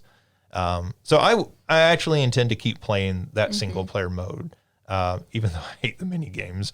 But like the rest of it is fun enough, and there's been enough surprises that I've been like, okay, this is kind of neat, and I'm enjoying this. And you're unlocking more stuff as you go. Do you know how much it is? It's free. Oh, okay. Multiverses is entirely free. You can just download it and play. To unlock some of the characters, you either have to earn in-world currency or you have to buy it. So yeah, I mean, I think that's how they plan to make money. And then there's costumes for all the characters. Sure. All microtransaction. Yeah. So the opening cinematic, they actually show Wonder Woman battle 3 other Wonder Women, I guess. Wonder Womans. I don't know how the plural would be on that, but and each one of them is in a different costume. And so like, again, that's fun that they're like playing around with that. And some characters that's going to obviously offer more options than others, right? So I'll be interested to see if they do a Jason Voorhees with his 8-bit Nintendo outfit, the purple outfit. That would be fun. All right, so that does it for what we've been playing. Let's move on to the news. So we were recording this on Wednesday. Just this morning, it was officially announced that there will be a PlayStation State of Play tomorrow on Thursday at 3 p.m. Pacific time. They are saying it's going to run over 30 minutes and feature 14 different titles across PlayStation 5 and, surprisingly, PlayStation VR 2. As much as we've talked about PlayStation VR 2 is dead, they specifically call out there will be games for PlayStation VR 2 at this State of Play. They are holding on to that dream. They got to avoid like the class action lawsuit of we bought this system because you promised us games. Well, so that's kind of interesting because also news out that Sony has created a PlayStation VR 2 adapter that will work for the PC. So you will be able to take your PlayStation VR 2 headset and plug it into your PC, and it will work as part of that. They had announced earlier this year that they were working on a solution for that. Apparently, people have physically seen this device. And So it does exist. Well, and people are speculating that it means it's going to be released very soon versus late into the year, which was the original speculation. So you start to think about this, it starts to make sense that, okay, we're going to make the PlayStation VR 2 work with PCs. Why don't we take some of these VR titles that we, Sony, have developed and published, port those to PC, right? Plus, now all of a sudden, buying a PlayStation VR 2 headset doesn't feel like as much of a risk because even if there aren't games on the PlayStation to play it with, you can plug it into your PC and play all those games that are available on PC. Yeah. Well, and I'm trying to think of what big ones would be PlayStation specific other than she's got red hair. Call of the Mountain or something like that. Oh, Horizon. No, Call of the Mountain That's is the subtitle. Or yeah, something that like is the subtitle. I think it's Horizon VR Call of the Mountain. But like they put the Horizon game on to. That does sound like you're just completely dissing that That's game. what it was, yeah. Redhead, Call of the Mountain. They put one of the Horizon games on PC already, so there's Right. and obviously they're doing it with so many others. So there's a precedent for them to do something like that, and so Yeah, that would make sense. Yeah, I think that's the smartest move for them at this point. I mean, one of the things that so all the games that they made for PlayStation VR 1 don't work on PlayStation VR 2. So one of the games that people have wanted them to port over is that first Astrobot game, which was a VR exclusive. So you could imagine as part of this event, them announcing, hey, we're porting this to PlayStation VR 2, and also it's coming out on PC. And that would just be a great way to get more people to play that game. Yeah. Yeah. Because I've never played it, but I've always heard really good things about it. Well, specifically because one of the big rumors of this show, and we may have mentioned in the last episode, is that there is a new Astrobot game coming to PlayStation this year. That it will not be a VR game; it'll be just a platformer like the one that comes installed on the PlayStation 5, but more of a full game, right? Instead of that kind of like short tech demo. So if you think about it from that perspective, putting that game out as a way to like hype it now, Sure. like, Absolutely. let's say that game comes out this month or next month, June sometime, then, you could have the full release of that new game come out in November. And that's a great like marketing tactic for it. Yep. Yeah. So, so at least 14 titles. They've said that some of those titles will be first party. So this is not just all third-party titles. We will get something first-party that is almost assuredly at least that Astrobot game and maybe something else in addition to it. Let's see. They have also, staying with Sony, because we had kind of clumped all their Sony news together. We last week talked about the Star Wars Clone Wars PlayStation 2 game, that there was a listing for that coming out on PlayStation 5. They have since confirmed that, and along with that, Sly Cooper, the Thievius Raccoonus, which is the first game, and then Tomb Raider Legend. All three of those PlayStation 2 games are coming to PlayStation Plus Premium in June. So this is confirmation, right? Like they have built a PlayStation 2 emulator to run on the PlayStation 5. They're starting off with, when you look at it, Sly Cooper makes perfect sense. That's a first-party Sony game. Yeah. The fact that they're going out and getting these other games like Tomb Raider, like particularly the Clone Wars, right? A licensed game, speaks to maybe a bigger push that we'll hear about at this show tomorrow, where they're going to like, hey, we're going full into porting PlayStation 2 games to PlayStation 5. Well, and especially with Sly Cooper, Mario alluded to this earlier, and I said I was going to talk about it later, and now is later. When they ported that to PS3, one of the boss battles is against Ms. Ruby and a giant voodoo alligator lady, and it's kind of a rhythm game boss battle.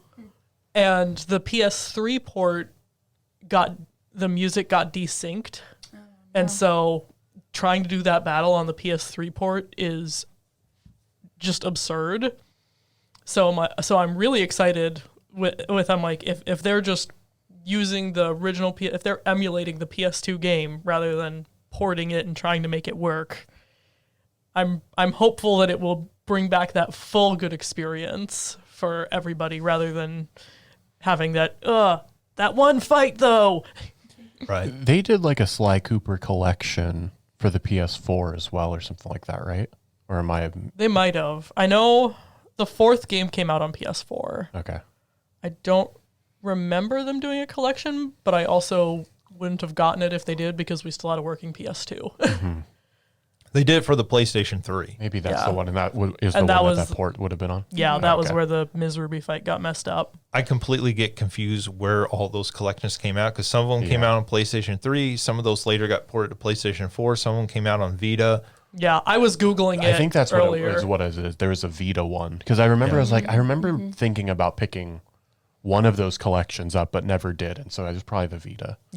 Yeah, I was Googling before Yeah. to make sure. That And because some of them got multiple collections as Right. well. Like the one that I always think of was like the first two God of Wars were on the PS2. The third one, I believe, was on the PS3. And then they did like a 1 and 2 combo collection on the Vita, and then I want to say they did like a 1, 2, 3 collection on the PS4, and I feel like there's another one somewhere at some remade point. part 3 for the PlayStation 4. Maybe that's what I'm thinking of as well. Yeah. But I want to say they did one that's like, here's all of the games in one package, including BioShock's done the $1 billion. Vita ones as well. So there's just those collections, Sony got really confusing with those collections. Like, it's cool that they were re-putting those games out, but like it got confusing where those were available. Yeah. So yeah, I mean, this, PlayStation 2 has sort of been abandoned for a while, and so to bring these games forward, that is the PlayStation console, right? Like, that is the best-selling, not just PlayStation console, but any console ever. So there is a huge amount of games to mine from that generation. Yeah. And and we're to the point where, like, if you still have a PS2, a lot of them are getting burnt out now. Like, we had a PS2 and it burned out probably 5 years ago now. So, like, when we want to go, I found another one at an antique store and cried because that's my childhood. It's not an antique, but it's like, yeah, if you've been consistently playing a PS2 for all those years, good luck. that's still not as rough as when I went to the Museum of Science and Industry in Chicago, and they had an Atari 2600 on display in there. Like a museum item now is my childhood. I'd rather see it in an antique store. It's less depressing. Well, it's like what we talked about last week with the GameCube games that Nintendo is remaking. That this is just, there's a ton of nostalgia there for people that grew up playing them, but then kids have probably heard about, we didn't, I've never had a PS2, or I've only ever heard of these games, and so now you're getting to introduce it to a whole new generation of game players, and so as much as, and this is nicer in the sense of like, this is going to be part of the subscription packages compared to buy all Spend these games for $60 another per $50 game. or $60, but yeah. Well, and it's likely they will probably sell some of these Sure. in addition that you could buy on piecemeal. That would honestly, it would be great if they just said, if you have the subscription, you can do that, or you can buy these individually for, I don't know, $10-15 a pop type of thing. Right. Yeah. That would. I would rebuy all the Sly Cooper games for that. And also be like, hey, look, we're interested. Please make Sly Cooper 5. But I think this also addresses a problem we talked about with Sony and Microsoft, is that they don't have this wide variety of games anymore. So now all of a sudden when you start thinking, okay, well, we can re-release the Sly Cooper games, the Jak and Daxter games, the Ratchet and Clank games, all those sort of character action games that the PlayStation 2 was so known for, can fill out that library so that there's more to do on a PlayStation 5. Right, and they don't own Crash anymore. That's a Microsoft property. That's Right. Activision, right? Yeah, So, yeah. But they, although I guess they did a package of, they did the Insane trilogy already. Right. Yeah. So they probably wouldn't redo that. But there's plenty of other stuff on that, that's locked to the PlayStation 2 that there's no real way to play. I mean, that Clone Wars game, right? It's a good example of that. I'm not sure that game came out on PC. So Yeah, I don't think so. really the only way to play that is on a PlayStation 2 until now.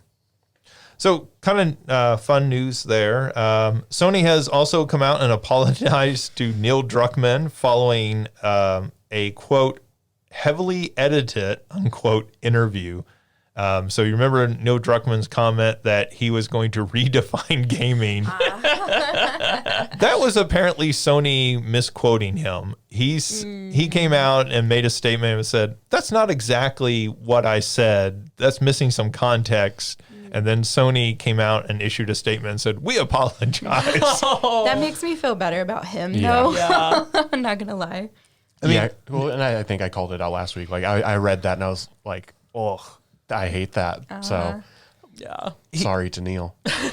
Neil Druckmann has a reputation as being kind of a bit arrogant in some of his comments. So I think it was easy for people to believe, but it's nice that they it's nice that not only did he come out and correct it, but Sony officially came out and corrected it. That they recognized his correction and were like, okay, yeah, no, you're not just trying to save face right now. Right. We really did misquote you. That's not exactly what I said. It's close enough. Sony just got excited about the money. They were like, people invest in this. He said he's going to change the gaming industry. Woo. Yeah, and so our apologies to Neil for jumping on the bandwagon. I think everybody was kind of shitting on Neil over that. So he has earned that apology. So the state of play is happening tomorrow. You kind of brought this statement up earlier that Mario, that you like it when people go, well, what do you actually expect? What's your dream? So I kind of thought, well, what do you all want to see? What is your fantasy of what you might see at this state of play tomorrow for the PlayStation? In a dream world, Sly Cooper 5. Do I expect that? No. But I don't think that's a crazy idea that there might be another Sly. I would hope it would come to pass someday in the next 5 years. I think it's one of those things. I wouldn't be surprised if there's an announcement as to what Sucker Punch is doing next. Like I said, it's been 5 years, 6 years since Ghost of Tsushima came out. Well, they said they were working on a Ghost of Tsushima too, right? Oh, did they? Okay. I think they did at one point. I know that Kojima and Jordan Peele at one point in time were working on something. Right. So it would be really cool for them to talk about like whatever that is going to be. Is that the game that's only for Xbox? Or is didn't- that something different? Oh, I thought it. I don't remember. I don't think it was just for Xbox. Okay. I remember us talking I about remember it when there- they said Sorry. go ahead. Kojima is working on something just for Xbox. Yes. But This is something different. Okay. Yes. Okay. Yeah. It's going to be narratively driven by Jordan Peele, and then that was I think we talked about that in like December, and that was another one of like, this is going to redefine gaming, and we're like, well, but it is Kojima, so who knows? I think those were announced at the Game Awards, so we would have been talking right about that. And I remember us talking about both of those things, but I don't remember if they were connected or separate. It's hard because Kojima has like multiple projects. He's got Death Stranding 2 coming as well. So I don't know, because I mean, as much as we just kind of crapped on like redefining whatever, I think Jordan Peele has kind of a knack for not fully redefining genres or things like that, but definitely having a different perspective of certain things, and seeing as how like there is already this huge line of games that are honestly more movie than game a little bit. I'm very excited to see like what his perspective brings to something like that, and if that was something that PlayStation was working on, that would be cool to see. But again, now I don't know, even if it was a PlayStation thing.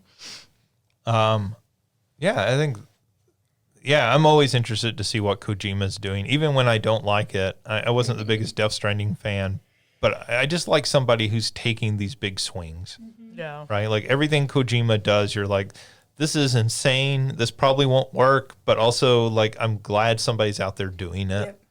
And teaming up with Jordan Peele just seems like a really cool way to do that, right? Like you're taking somebody who has really done interesting things with social commentary in his films. And kind of playing off of that is really interesting.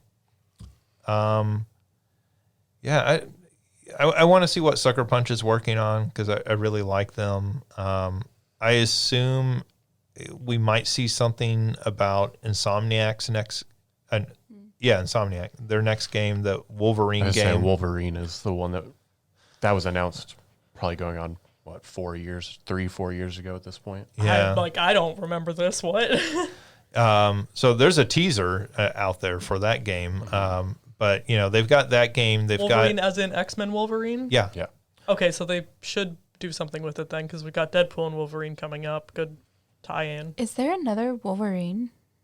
Well, no, but I was wondering if people were Wolverines like... from, was that Red Dawn? Yeah, Red Dawn, the Wolverines. Okay. Other than that, no, or I if don't they're think just so. using the name for something completely different. But no, it is X-Men Wolverine. Okay. Yeah. but they've got that. They've got the Venom game that they're supposedly working on. So that would be sort of like the Miles Morales to Spider-Man 2, like kind of set in that world, just using that character. Do you get to play as Eddie? I have no idea. That would be sick. I don't know why, but that would be sick. But do you get to be Tom Hardy Eddie and then go beat up the Franco Eddie from Spider-Man 3? Who played it? It was Topher Grace. Yeah. Topher Grace. From that 70s show. Yeah. Yeah. Who, let's be honest, Topher Grace turned out to be the only good person on that 70s show. Yep. Everybody else turned out to be really problematic. In terms of what I would want to see, I think I just lost it. Was whatever other people talk while I try to remember whatever it is. That's fine. Yeah, I mean, I'm always... PlayStation used to just do lots of wild swings, and so I'm really interested in seeing them kind of go back to some of that. So they did the remake of Parappa the Rapper. I'd love to see them try something like that, like a smaller rhythm game. I feel. Sorry, I was just gonna say I feel like stuff like that would be small investments that would pay off in goodwill, but they don't have to sell. That game doesn't have to sell 10 million copies to be successful. Was Gitaru Man from the same people that made Parappa the Rapper? It might have been some of the same team. I think that's a Konami game, isn't it? Yeah, that might be correct.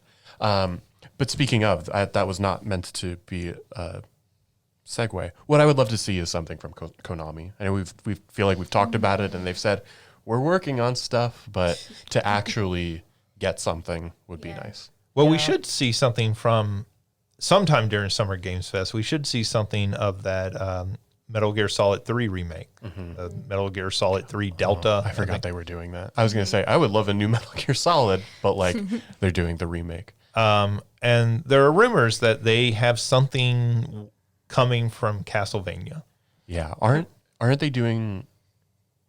Are they doing like a PT spiritual successor or no? Yeah, I think so. As part of the Silent Hill, Okay. because remember they announced 10 Silent Hill games, Yeah. and everybody lost track. So they have that Silent Hill 2 remake coming. So obviously that should be a big release. Going back to Castlevania, I'm still disappointed we didn't get Castlevania 99 for 1999 for the Eclipse battle that then leads into Aria of Sorrow. It's we had the Eclipse this year. Come on. Yeah, so there's a lot still to come. So Mario, you were pointing out there is a Silent Hill transmission stream, announced for May 30th. That is tomorrow at 4 p.m. It says game updates, a deeper look at the new film, and new merch. So that event is going to happen immediately following this PlayStation event. So you could imagine PlayStation showing a trailer for one of their games and saying, hey, there will be more at this event immediately following. Yeah. So, yeah, that's a good point. I hadn't even thought about, when I think Konami, Castlevania is where I first go. But then when you had mentioned Silent Hill, I was like, oh, there's something about Silent Hill that was on our rundown as well. So it would also make sense, though, that Castlevania is something that's coming up just because, like we mentioned with Dead by Daylight last time, that's going to be something that comes out in August. Right. And so usually they try to kind of time those things together to help hype each other up. And so it would make sense if something Castlevania-y was coming out soon. Well, and I'm still amazed that throughout the time period of the Castlevania anime that they didn't jump on that. Well, that was when Konami wasn't making games. I mean, so, Yeah. They have now redoubled themselves back to, hey, we're making games again, and we're going to make 10 Silent Hill games. I mean, so many that, me as not a huge Silent Hill fan can't keep them straight. Yeah, I can't. I know the remake of 2, right? That's exciting and neat, but then they were like, we're doing these other experimental ones, and it says they're working on a film. They're working on a film? Yeah. I guess they're doing a remake, right? Because they did those 2 films back in the early 2000s. Let's see. Moving on. Amazon is publishing a new open world driving game from former Forza Horizon developers. That's all we really know about it. There is a story to the game, though. So they talked about bringing in a writer to work on that. So I like those Forza Horizon games. I like them better than, the main Forza Motorsport series. So that could be potentially fun. I included in here some of the April sales chart. So those numbers came out, and particularly I just wanted to showcase the fact that we keep talking about like cross promotion of products and how effective that has been. So Sea of Thieves went up 41 spots this month to number 4 after its PlayStation 5 release. So do you think Microsoft might want to bring more games to other consoles? Just maybe. They also Grounded, another Xbox game, jumped 155 spots to number 12 after its PlayStation 5 release. So again, that strategy is very much working off for Microsoft. I would expect we'll hear more about that during Summer Game Fest of other games they'll be bringing to PlayStation and other consoles. The other two that were kind of interesting is Fallout 4 jumped 82 spots to number 5, and Fallout 76 jumped 151 spots to number 8. This is after the release of the Amazon series. Mm-hmm. So again, like we talked about with The Last of Us, this is why all these companies want to get out there and make movies and TV shows of their series, because it is directly translating into sales bumps. Yeah. I mean, it's kind of surprising it's not happening even more given numbers like this. And we talked about the sales spike that that The Last of Us saw last year when those that film came, or that series came out. Mm-hmm. Let's see. Jury has ruled for Bungie against cheat sellers, giving companies $63,000 in profits from the sellers. This is a possibly first case of its kind. Basically, sellers were selling cheats for Destiny 2. Bungie took them to court, and Bungie got basically the money they had made from selling these cheats. So, up until this point, cheats were basically just free reign, and certainly even people selling cheats had not been this it might get you banned from the game, but wasn't going to get you most likely sued. And here we have a precedent potentially setting case where Bungie was able actually to recoup some money from these sellers. So be careful out there if you're selling cheats for games. We don't encourage selling cheats, but if you are, be careful. Families of the Uvalde school shooting victims. It's Uvalde, I think. Uvalde. Mm-hmm. Are suing Activision and AR-15 manufacturers. They claim Call of Duty are the biggest promoters of assault weapons to underage kids. This reminds me, so I grew up in Paducah, Kentucky. My senior year of high school was when the Heath High School shooting happened. And after that, they sued the makers of Doom as part of that. id Software at the time when they were still independent. I think this is a dangerous route to go down, to blame media for these sorts of events. But I do think it's an interesting argument that they're making here that Call of Duty is probably the biggest way that kids under 18 know about these sorts of assault weapons, right? Like they are like the biggest promoter of that, right? Like in Doom, that's a much harder case to make because Doom is completely fantastical. But I mean, for Call of Duty, they put the rating on it, right? Which I think is why this is so dangerous, is because they put the age rating on it. And so all Call of Duty has to do is go, or all Activision has to do is go, hey, those kids aren't supposed to be playing it. Parents, adults have to buy those games for those children because otherwise they can't get it. So I don't know. I definitely, that whole like media influencing folks, like I definitely buy into that. But when it gets like this, and it feels like the same argument with like the parents of Columbine trying to sue Marilyn Manson for, you know, influencing. I don't know. It feels like folks are so angry justifiably and upset and pointing it in the wrong direction.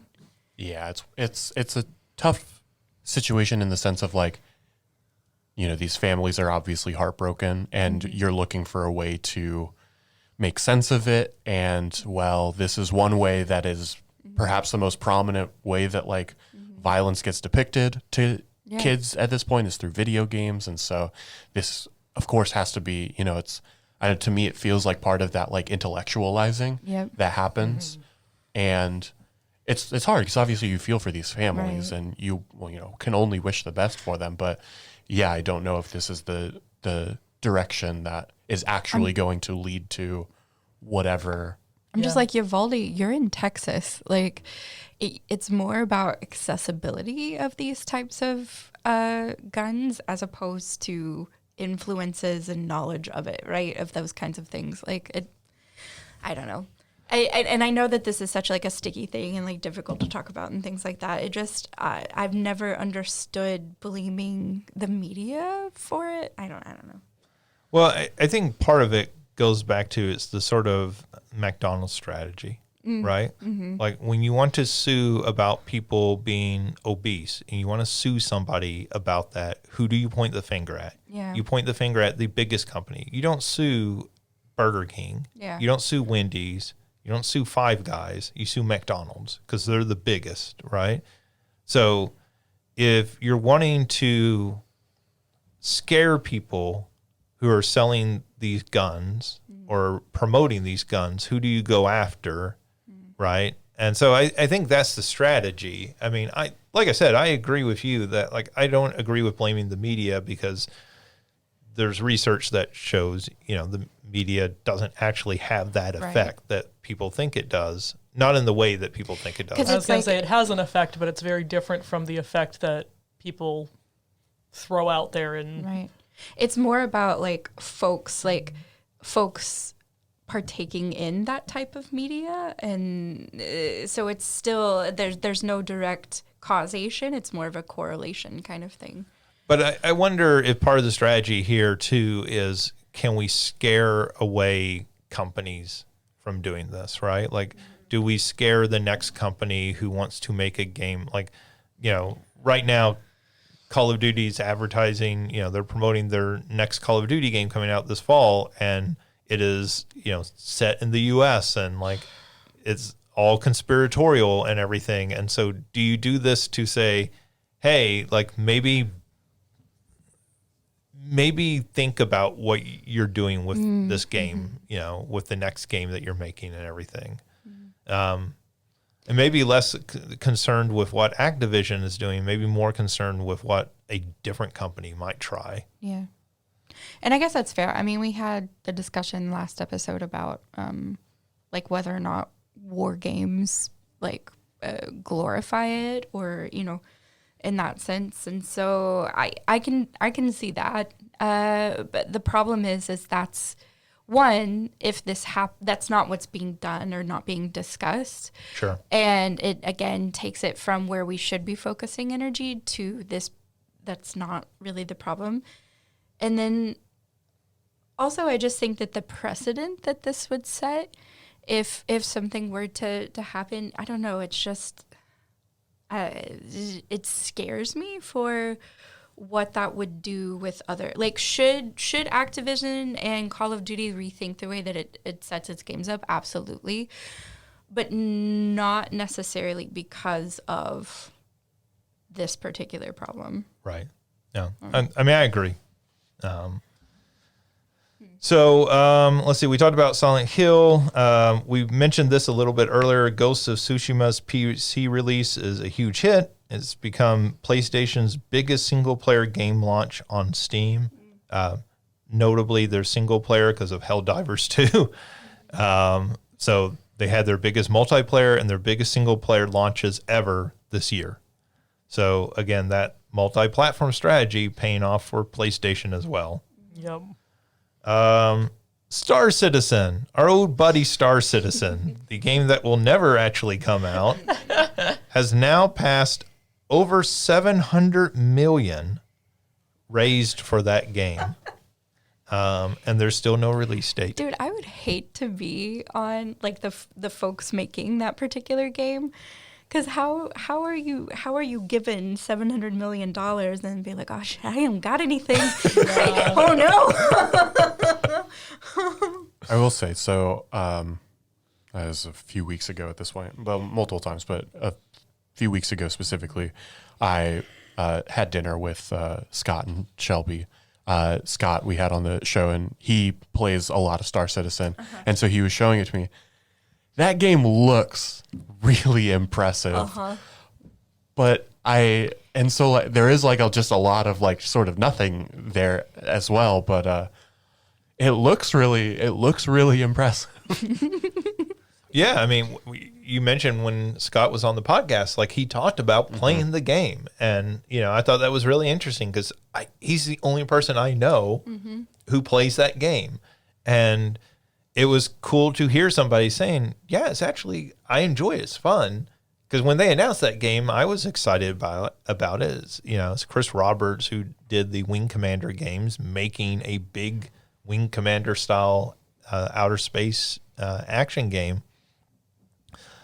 But I think that game has run into the problem of, like, if that game released tomorrow, it would get the most criticism of any game ever. Because, like, there's no way it's going to live up to that $700 million, right? Yeah. I remember when we were talking about it, not on the show, but just, personally, he does feel like a single player experience is, like, pretty close. Yeah. But that a sort of really integrated multiplayer is still a ways off, if they've really done anything with that at all. Yeah, and that was the whole promise. That was going to be like a MMO set in space, and you were going to be able to fly anywhere and do anything. And I feel like it's also been a bit lapped by other games in the interim. Things like even Starfield, right? It's doing a lot of what that game promised. But yeah, so, wait, in about 2 more years, we'll cross the $1 billion mark with Starfield. Starfield, who has a bigger investment than the GDP of most countries. And Scott will still be the only person playing it. But I'm not saying Scott's the only person. I'm saying he's the only one I know personally. I'm saying it. I just can't imagine being someone who invested money in it in the very beginning and looking at it now and still being like, bruh. Yeah. Let's see. Real quick, a few last stories here. Square Enix has released a teaser for Dragon Quest III HD 2D remake. This seems to be teasing we're going to get some news here at Summer Games Fest for it. But as part of that, they included logos at the bottom of the teaser that showed the Switch, Xbox S and X, PlayStation 5, and PC. So that's the first time that game's been confirmed to be multi-platform. That fits with Square's new strategy for everything to go multi-platform. That seems like the obvious example, right? Like, you're releasing that game. There's no reason not to put that out on everything available. And speaking of Call of Duty, Xbox has confirmed Call of Duty Black Ops 6 coming this fall will be Game Pass day one. There was some debate whether that would actually happen. They have come out and officially announced, yes, absolutely, this is coming day one. It probably would have been the death of Game Pass had they said, no, we're not putting it on there. So that does it for the news. That brings us to our big question. Earlier in the episode, we talked about multiverses and these sort of platform fighting games. What video game character who hasn't already appeared would you like to see in a Smash Brothers-like platform fighter? So you can't get Sonic, you can't get Mario. They've already been there. Sorry, Kirby as well. Sorry, Alicia. We got Kirby and Sonic, your two biggies already. But Nintendo, make Waluigi happen. Make it happen. Just a fighter game that's just purely Waluigi. Just have 6 Waluigis fighting each other. I don't care. That's all we need. Whoever wins, we lose. But do we? Well, we got answer. Mario's answer. Shouts out to Ryan as well. Yeah. I feel like that is a very Ryan tribute answer. Christina. What would you like to say? So I thought about this in 2 ways. One would be, what would I laugh my ass off watching? And so that answer was Fall Guys. Them just like bumping into stuff and like waddling around while trying to fight. I thought it was pretty funny. And then I was like, okay, what is my fighting style in those? And what would a character be like it for my fighting style? And I thought of the Lamb in Cult of the Lamb. Because he's melee, like very agile, stuff like that, which tends to be my Smash character is either Star Fox or Link. And so I was like, I think Cult of the Lamb would be like a cute, agile version of that. So that was my 2 answers. I feel like the Lamb would very possibly show up in something like Brawlhalla because they bring in a lot of third-party indie game characters. So And he's so cute. but so violent. I mean, that seems to be my style, I guess. I don't know. Alicia. So we've already been talking about him today. Sly Cooper and the gang. You've already got individual fighting styles for each of them. You've got a variety of characters that you can bring in. Sly Cooper had to be in PlayStation All-Stars. I'm pretty sure Sly Cooper is in the PlayStation All-Stars, but we can make a new PlayStation All-Stars. But like none of his friends And one that were. works. None of the other characters were, I don't think. I was going to say, even if he was, we can bring in the others. I would love to see the whole cast because those games do such a good job of having all of the characters play differently and feel like it matters who you're playing as on each level and building out such a good roster that I would love to see that. Yeah, and those are very distinct looking characters, right? Like, so they would work very well in a fighting game, even if it was like Sly's already in there and everything. You're not just doing a palette swap like Mortal Kombat Ninjas. Yeah. All right. I wrote down several answers because I just kind of went old school and thought about like what characters had not been included yet. So I put Mappy and Dig Dug and Cubert and Peter Pepper. Cute. Who's Peter Pepper? Is that the Burger Time chef? Yeah, Burger Time Chef. I do like Dig Dug as an answer. That's a really good answer. Well, because Dig Dug could like blow up the characters. Like, But the only one that it would be a problem against, like you play Kirby and Kirby just owns you. Because Kirby's like, I do this on my own, brother. what happens when you blow up Kirby even more, right? I don't know if we want to know that. You get Void Termina. Didn't y'all play Star Allies? So, I think Dig Dug and Cubert would be, particularly out of those, would probably be the most fun. They would be recognizable. I'll say Cubert also like still has that recognition now from being in Wreck-It Ralph. Sure. Sure, yeah. Where like it has that multi-generational aspect again. I don't know how much you all follow it. Right now there's a really big Smash mod called Smash Remix, specifically for Nintendo 64 Smash, that's added a bunch of new characters, particularly from that generation. And so it's added like Conker and Marina from Mischief Makers and Goemon. And so I think it's a cool question to think about, but I know that that's really popular, and I want to say they're extending to working on one for like a Melee era as well. Nice. But, yeah. That's really cool. Yeah, I mean, conceptually, the platform fighters are really cool. It's a cool idea. Like Smash Brothers works really well.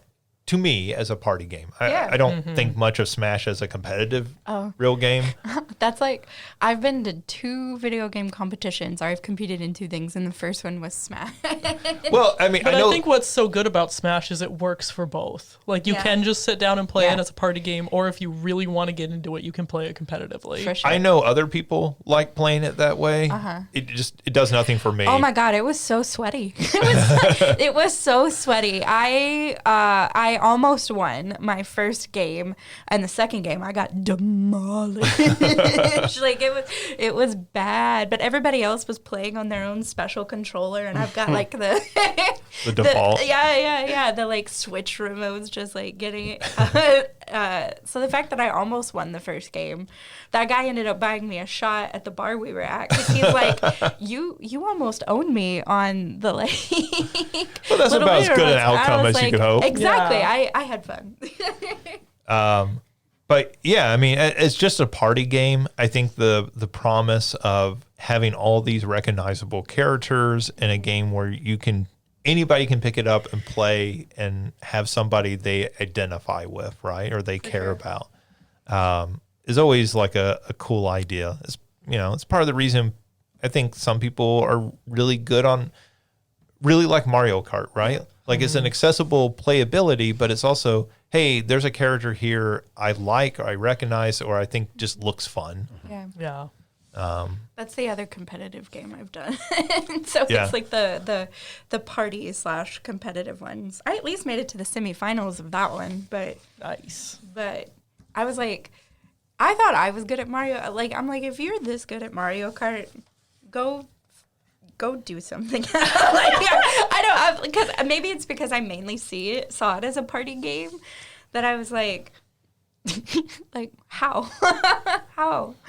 Well, I think that's my problem, right? I think of both of those as just party games. Yeah. Like those are games you play with a group of people Yeah. and you don't take that seriously. Yeah. Anytime somebody takes them more seriously, I'm like, you're just sucking all the fun out of this game. Exactly. It's like the people who get militant when you're playing Monopoly or something. You're like, Yes. it's just a game. Calm down. And see, there- as someone who takes party games very seriously, I have fun with taking it seriously. But there's a difference between taking it seriously and like being kind of competitive with it. I was going to say, there's a difference difference between taking it And- seriously and being an asshole. and going to competitions and like getting so fussy because this person you've never seen doesn't compete, whatever, made it to semifinals. Like, what? Just shut up. Yeah. Shut up and race me.